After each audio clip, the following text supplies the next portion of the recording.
Hello everyone and welcome back to my Bold and Beautiful 29 YouTube channel. I hope you guys are having a wonderful day. Before we start, please hit the subscribe button and give this video a thumbs up. The fate of Luna muffed Steffy charge. Lonely Brooke idol will also come on the scene. Luna will reel after her final Steffy showdown takes a stunning turn. Although Luna will plan on barring Steffy permanently, her charge won't turn out like she expects. There's been a lot of talk about guarding Steffy, so someone may land in the line of fire as they save her life.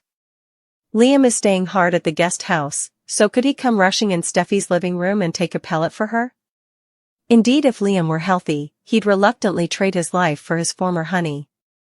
The fact that Liam's facing a terminal brain excrescence would make him indeed more determined to spare Steffy and make sure she sticks around for Kelly. There are other deliverer possibilities, including Sheila, since she's been so on edge over Steffy's safety. Steffy and Finn keep avoiding Sheila's calls, so Sheila might decide to visit and land in the right place at the right time. Could Luna shoot Grandma Sheila if she dives in front of Steffy? Steffy may witness the horror of it all and give a panicked Finn updates once he arrives. There may be paramedics and bobbies involved by the end of all this, especially if Luna finds herself back under arrest. On a lighter note, Nick is set to duplication his part as Nick, so look for him to make his first comeback appearance. Loneliness will really hit hard for Brooke once Hope and Beth move in with Carter. Having that big property all to herself will really punctuate how important Brooke is missing Ridge. Brooke won't have to wallow in anguish for too long since her former honey's about to come back and pursue her again. Nick's return will shake up Brooke's love life and induce some fresh sparks ultimately. Finn had an angry meltdown, and Luna called Poppy the worst mama in the world. At the Precipice house, Hope got Liam to fix a tech problem on her laptop, but it was really just in reason to come check on him. Hope also handed over Beth drawing and encouraged Liam to unmask the news of his opinion to his family.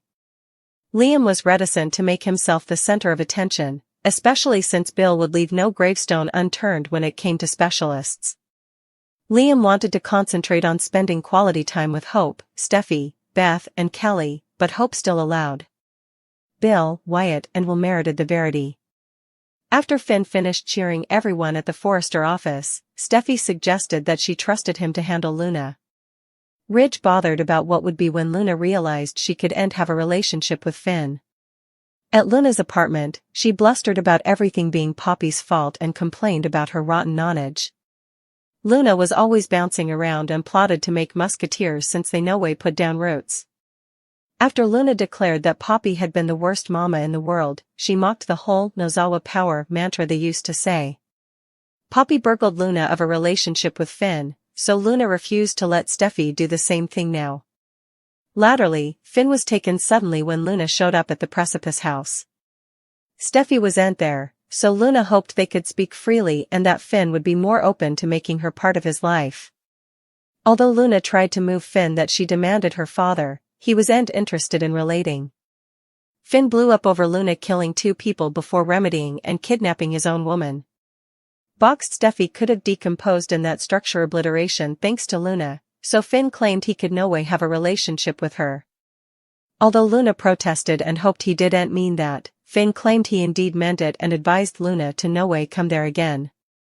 Grounded on Finn's position of wrathfulness, it was clear exactly where he stood. Luna will spin out now that Finn's refusing to budge. Sheila and Poppy will have a heart-to-heart about Luna's future. Her grandmother and mama will be on a charge to sideline her before she does commodity crazy, like kill Steffy. How far will they go to cover Luna from her own tone? Keep reading to find out.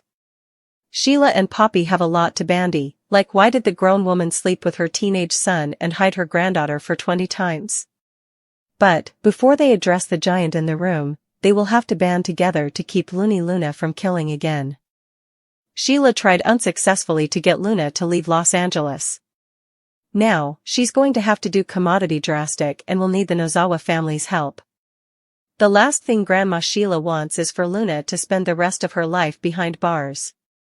Sheila knows Luna is a ticking time lemon and must be stopped before Finn is a companion and his son Hayes is nameless.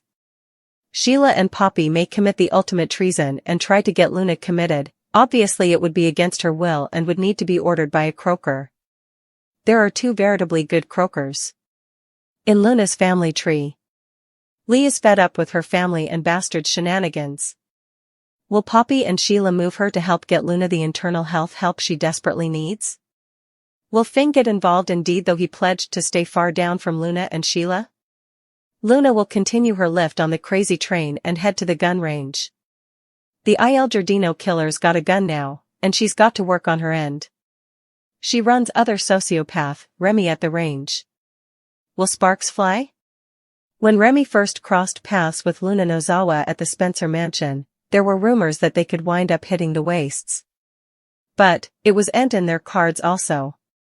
Remy was obsessed with Elektra and Luna was crushing on her fake family will. Will Remy and Luna bond over their dolor and start their own villain love? Remy followed Elektra Forrester to Los Angeles and had a creepy sanctum erected for her in his hostel room. He's surely deranged, but how dangerous is he really? Does his crazy only pertain to Elektra, or is he dangerous each across the board? Luna is agonized and alone, her grandmother and father transferred her quilting and indeed Bill turned his reverse on her. She's hopeless for a companion and Remy is presumably the worst person in the world for her to be around. Sheila told Luna to leave city before she got in serious trouble and did commodity she couldn't take back. Sheila was dead, her egregious fate was eventually verified she's alive and not a mound of ashes after all. The tip-off that Sheila wasn't really gone happened on April 5th while Deacon watched what was presumably Ms. Carter's cadaver moving into the incinerator at the crematorium. The distance covering her slipped to reveal not only her bare bases but 10 toes. Since Shalia had preliminarily sliced off a toe to make it appear she was killed in a bear attack so she could avoid arrest, it would be insolvable for 10 integers to be complete. Cleric frenetically tried to halt the cremation, but it was too late, the body was completely gulfed in tears. Without it, Deacon couldn't prove what he saw. While the rest of LA rejoiced over the demise of Sheila Carter, Deacon was induced that his fiancée was still alive but trying to get anyone differently to believe that was another story.